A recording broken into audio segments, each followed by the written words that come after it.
तो वापस से आ चुका है एक और नए वीडियो के साथ। और आज की इस वीडियो में लोग डिस्कस करने वाले हैं कंस्ट्रक्टर के कंसेप्ट को। अब आप सोच रहे हैं कंस्ट्रक्टर का कंसेप्ट तो डिस्कस हो ही चुका है, तो आज हम लोग क्या कंस्ट्रक्टर वापस से डिस्कस करेंगे। लेकिन मैं आज आप लोगों को बताने वाला हूं कि इनहेरिटेंस में कंस्ट्रक्टर का इस्तेमाल किस तरह से किया जाता है। अगर आपको इनहेरिटेंस के बारे में नहीं पता, अगर आपको कंस्ट्रक्टर के बारे में नहीं पता, तो आपको आई टैब में भी लिंक मिल जाएगा। और आपने हो सकता है कि इस प्लेलिस्ट को अभी तक भी एक्सेस नहीं किया हो, जिसके कारण आपको ये सारा कंसेप्ट नहीं मालूम है। तो इस प्लेलिस्ट को एक्सेस करिएगा और यहाँ पर आपको सब कुछ मिल जाएगा, कंस्ट्रक्टर, इनहेरिटेंस, सब कुछ। चलिए स्टार्ट करते हैं कंस्ट्रक्टर वाले कंसेप्ट को। तो यहाँ पर देखिए, जैसे कि मैंने पिछले वीडियो में आप लोगों को बताया था कि यहाँ पर दो क्लास है, IN1 और यहाँ पर IN2। IN1 पेरेंट क्लास है, IN2 क्या है, चाइल्ड क्लास है। IN1 का जितना भी प्रॉपर्टी IN2 में एक्सेसिबल रहता है। तो मैंने यहाँ पर जो भी प्रॉपर्टीज था, वेरिएबल्स था, वो सबको रिमूव कर दिया और यहाँ पर मैंने एक कंस्ट्रक्टर को डाल दिया है। अब क्या होगा कि जैसे ही मैं IN2 को यानी कि IN2 के ऑब्जेक्ट को क्रिएट करूंगा, तो होगा क्या कि आपका जो ये कंस्ट्रक्टर है, डिफॉल्ट कंस्ट्रक्टर जो कि IN1 के अंदर प्रेजेंट है, वो अपने आप ही कॉल हो जाएगा। वो क्या होगा, अपने आप ही कॉल हो जाएगा। मैं आपको दिखाता हूं, यहां पर रन करता हूं मैं। तो यहां पर देखिए, डिफॉल्ट कंस्ट्रक्टर ऑफ IN1, जो मैसेज यहां पर आप लोगों को देखने को मिला था, वो यहां पर दिखा रहा है।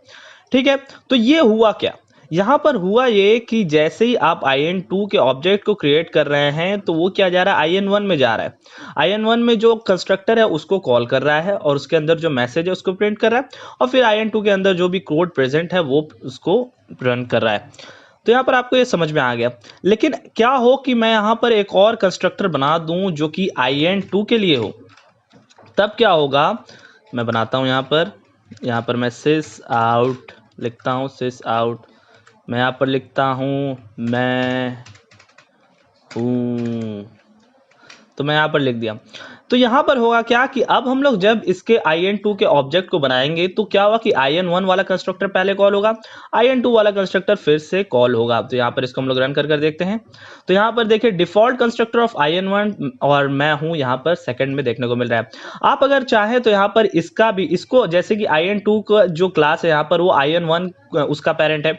अगर आप IN3 एक क्लास बनाते हैं जो कि जिसका पेरेंट I2 होगा, तो क्या होगा कि IN1 का जो प्रॉपर्टी है वो I3 में भी एक्सेसिबल होगा, I2 का जो प्रॉपर्टी, IN2 का प्रॉपर्टी जो है वो उसमें एक्सेसिबल होगा।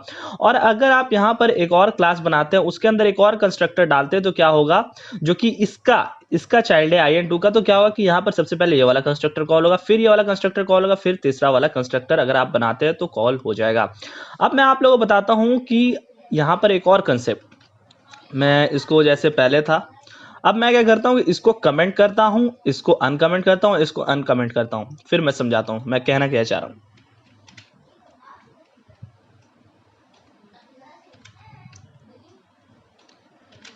तो यहां पर देखिए, एक काम करता हूं, मैं इसको अनकमेंट ही रहने देता हूं, मैं इसको कमेंट ही रहने देता हूं।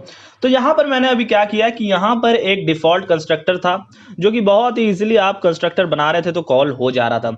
लेकिन मैंने क्या किया कि इसको कमेंट आउट कर दी। कमेंट करने का मतलब क्या हो गया, एक तरह से हट ही गया।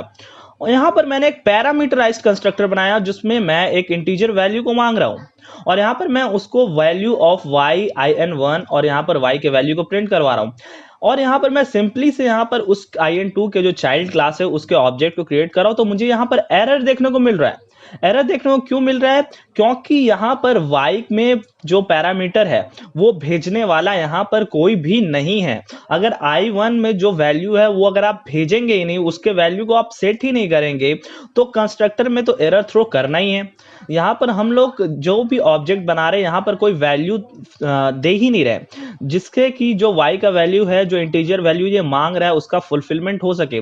तो उसके लिए यहाँ पर ये कुछ चंद लाइन आपको लिखने पड़ेंगे। मैं इसको अनकमेंट करता हूं, तो यहाँ पर ये अनकमेंट हो चुका है। तो यहाँ पर क्या बोल रहा है, यहाँ पर मैंने एक कंस्ट्रक्टर बनाया जो कि IN2 का कंस्ट्रक्टर है, उसमें पैरामीटर डाला हमने, एक इंटीजर f पैरामीटर डाला, यानी कि इंटीजर पैरामीटर मांगा, और उसके बाद मैंने क्या लिखा, सुपर लिखा। सुपर क्या करेगा कि जो भी पेरेंट क्लास है उसके कंस्ट्रक्टर को, सुपर लिखने के बाद जो ब्रैकेट में आप जो वैल्यू दे रहे हैं, तो उस कंस्ट्रक्टर को कॉल करेगा जिसमें एक इंटीजर वैल्यू मांग रहा है।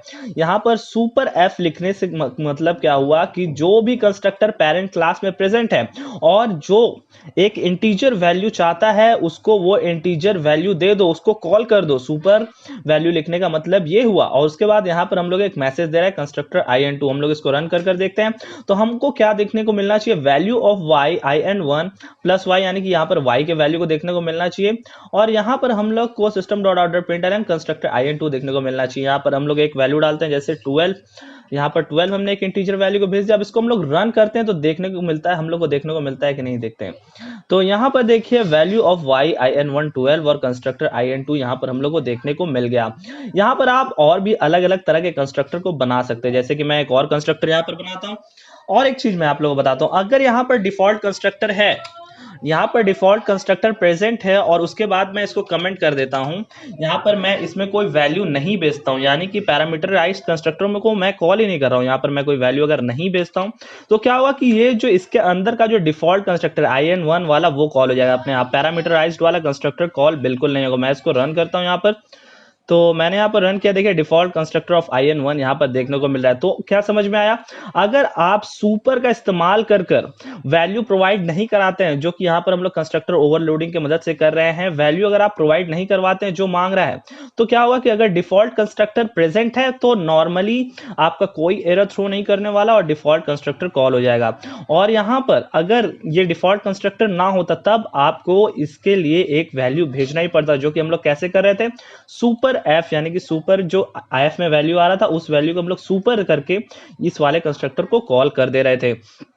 अब मान लीजिए आपके मन में आया कि आप एक और कंस्ट्रक्टर ओवरलोडिंग करना चाहते हैं, आप एक और पैरामीटर वाला कंस्ट्रक्टर आप बनाना चाहते हैं। मैं एक काम करता हूं, इसको डुप्लीकेट करता हूं,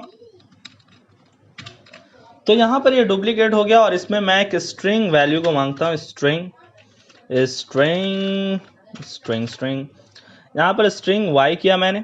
मैं काम करता हूँ, इसके वेरिएबल को भी चेंज p कर देता हूँ, मैं काम करता हूँ, और यहाँ पर वैल्यू ऑफ y in1 यहाँ पर मैं p कर देता हूँ।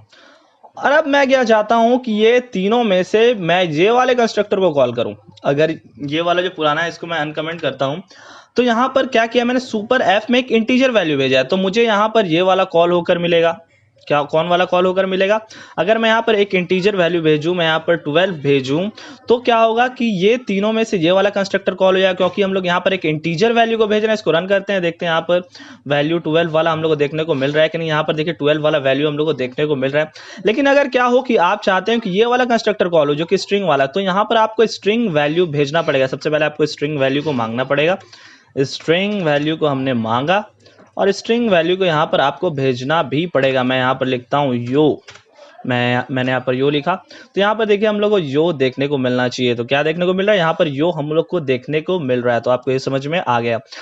अब आप सोच रहे होंगे कि आप इसका भी कंस्ट्रक्टर को बनाना चाहते हैं जिसमें और भी कुछ वैल्यू होना चाहिए, तो आप सिंपली बना सकते हैं। आपको यहाँ पर बस ये करना है कि इसका एक कंस्ट्रक्टर बनाना है और उसके अंदर कुछ वैल्यू पास कर देना है। यहाँ पर एफ वैल्यू हमने यहाँ पर पास करके रखा है, तो यहाँ पर आप कुछ भी मंगा सकते हैं, लेकिन यहाँ पर सुपर देखिए आपको सुपर पहले देना है, क्योंकि यहाँ पर आपका पेरेंट वाला कंस्ट्रक्टर पहले कॉल होगा। उसके बाद अपने जो कोड आप लिखना चाहते हैं, जैसे कि मैं यहाँ पर एक इंट टी भी मंगा लेता हूँ, और यहाँ पर टी मंगाने के बाद उसके वैल्यू को मैं यहाँ पर की मदद से यहाँ पर प्रिंट भी करवाता हूँ।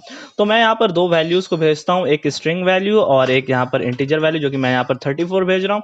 तो यहाँ पर मैं क्या कर रहा हूँ कि जो स्ट्रिंग वैल्यू है उसको मैं सुपर लिखकर यहाँ पर पैरेंथेसिस के अंदर इस वैल्यू को भेजकर यहाँ पर इस वाले कंस्ट्रक्टर को कॉल कर रहा हूँ जो थर्ड वाला कंस्ट्रक्टर है, और उसके बाद यहाँ पर सिंपली से जो आपका लिखा है यहाँ पर कंस्ट्रक्टर in यहाँ पर टी के वैल्यू को मैं प्रिंट करा दे रहा हूँ। मैं इसको रन करता हूँ वापस से, तो देखिए यहाँ पर यो और in2 है और उसके बाद 34 यहाँ पर आपको देखने को मिल गया। तो आशा करता हूँ कि आपको कंस्ट्रक्टर का कंसेप्ट क्लियर हो गया होगा। अगर आपने प्लेलिस्ट को अभी भी एक्सेस नहीं किया तो एक्सेस कर लीजिए, यहाँ पर चैनल को सब्सक्राइब करके बेल नोटिफिकेशन को ऑल पर कर दीजिए। तो आज की वीडियो के लिए बस इतना ही, मिलते हैं इसकी नेक्स्ट वाली वीडियो में, तब तक के लिए गुड बाय।